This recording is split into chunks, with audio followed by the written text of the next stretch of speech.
જય શ્રી કૃષ્ણ, જય હો મંગલમય હો. કહેવાય છે કે 84 લાખ યોનિમાંથી ભટકી ભટકીને આપણે માનવ જન્મ પામ્યા છીએ. ના, પામ્યા નથી, ભગવાને મોકલ્યા છે. આપણે ક્યાં માનવ જન્મ માગ્યો હતો? કારણ કે આપણે માગી શકીએ એવી પરિસ્થિતિ જ ક્યાં હતી?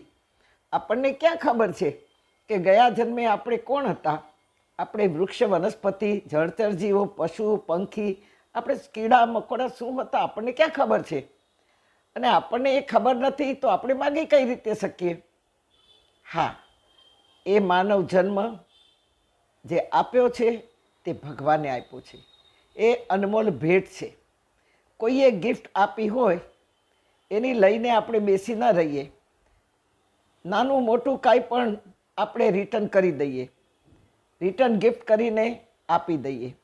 તો મહામૂલો માનવ જન્મ, એમાં પણ ગિફ્ટમાં પણ કેટલી ગિફ્ટ હતી, ગિફ્ટમાં પણ કેટલી ગિફ્ટ મોકલી છે.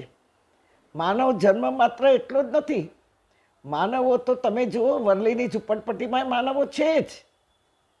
બધાને હાથ છે, પગ છે, આંખ છે, કાન છે, નાક છે, સાંભળે છે, બોલે છે, ખાય છે, બધું જ. એ પણ માનવ છીએ ને આપણે પણ માનવ છીએ. પણ આપણામાં એવું કઈ વિશેષતા છે? એ વિશેષતા છે કે આપણે વિચારી શકીએ છીએ, આપણે ધારીએ તે કરી શકીએ છીએ. જ્યારે આ બધા કરી નથી શકતા, કંઈક પરિસ્થિતિજન્ય નથી કરી શકતા, તો કંઈક ગયા જન્મના સંસ્કારજન્ય કોઈ સારી વાત નથી કરી શકતા, જે હશે તે. પણ આપણે માત્ર માનવ જન્મ્યા છે એટલું નથી.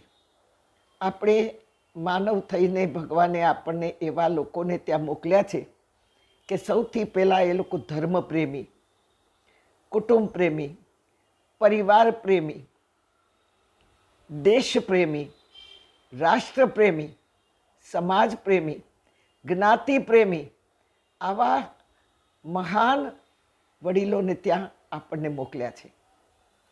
આ તો બહુ મોટી ગિફ્ટ થઈ. પણ એમાં પણ પર્સનલ ગિફ્ટ આપણને આપી છે.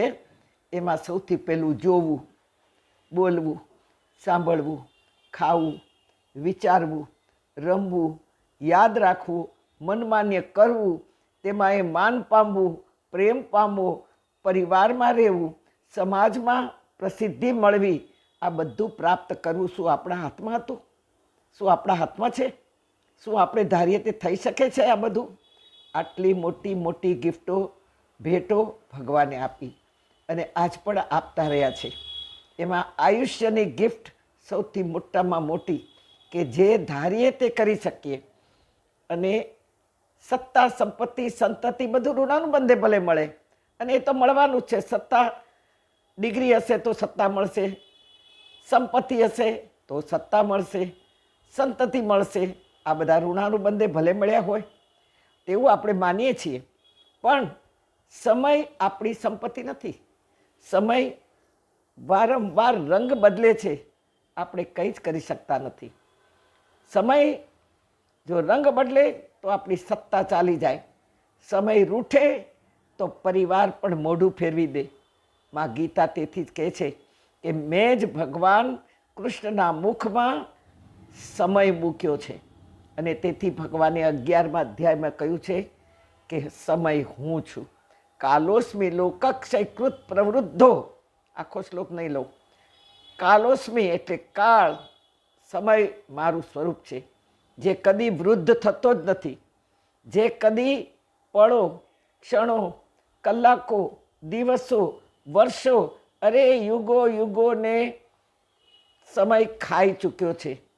સમય કહે છે કે કાલોસ્મિ, કાળ થઈને હું આ બધું ગળી ચૂક્યો છું અને હજી ગળતો રહ્યો છું, અને છતાંય હું ધરાતો નથી.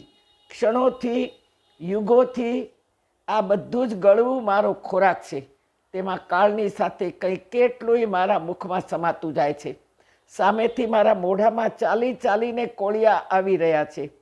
કોઈ દોડીને આવે છે, કોઈ ઉડીને આવે છે, તો કોઈ ચાલીને આવે છે.